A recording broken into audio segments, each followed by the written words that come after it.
সকালে উঠলে মনে হয় যেন আমার থেকে দুঃখের কষ্টের মানুষ আর বোধহয় কেউই নেই। কি আর করা, প্রবাস জীব করতে তো হবেই। ঘুম থেকে উঠেই সকালবেলা একটু দেরি হলো, শুরু হয় দিন। চোখ খুলেই ভাবি আজকের দিনটাও কাটাবো কি সেই একটাই রুটিনে। হার্ডওয়্যার দোকানে যেখানে আমার সকাল শুরু হয়, দোকান থেকে পাই পাঁচরে যা দিয়ে সেরে নিই হালকা নাস্তা, এক কাপ চা, সাথে কিছু রুটি বা অন্য কিছু খাই। এই দিয়ে পেট ভরে। তারপর দোকানের কাজ, মাল তোলা, নামানো, ক্রেতা সামলানো। সবার ভরসা যেন আমি, তাই কাজ ফাঁকি দেওয়ার সুযোগ নেই। বেলা বাড়ে, ক্লান্ত এসে বর করে। শরীর তখন দুপুর 2টা, 3 ঘন্টা ঘুমাই, সেটা আর আমার বিশ্রাম। এই গামটুকু যেন আমাকে আবার নতুন করে জাগিয়ে তোলে। বিকাল হতে আবার শপে ফিরি, সন্ধ্যা ফেরাতে রাত পর্যন্ত চলে কাজ, তবুও শান্তি আসে না। রাত 12টা দোকান বন্ধ হয়, তখনও কারণ আমাকে নিজেই রান্না করতে হয়। চাল ছড়ে, তরকারি কাটা, চুলার সামনে দাঁড়িয়ে ভাবি যত দায়িত্ব। খাবার রান্না শেষ হলে তবে শুরু হয় আমার নিজের সময়। এ নিয়ে চুপচাপ হয়তো মোবাইলে কিছু দেখি একা। দিনটা তখনই প্রায় শেষ,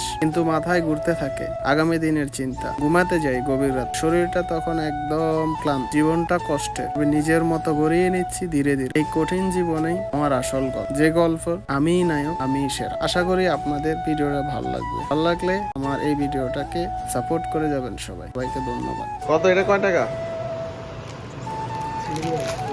2 রিয়াল। হ্যাঁ, ঠিক আছে, 5 টাকা নেন। আর ফেরত দিবেন না টাকা? আর ফেরত দিবেন না?